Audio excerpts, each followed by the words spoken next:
Hey guys, so in this video I'm gonna show you how to power off your phone iPhone 11.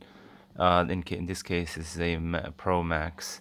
So in previous versions, to turn off your iPhone, all you have to do is press the start button and it'll turn off. But in this case, you'll have to push the volume down button and the power button at the same time. So it goes like this.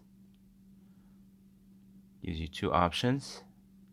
You slide to power off. Now to restart it, you don't have to do that. You just have to press the power button.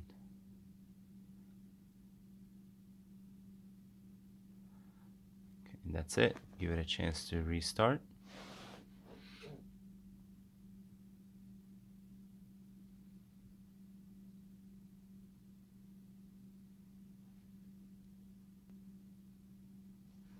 Okay, and that's how you turn off and you restart your iPhone 11 Pro Max.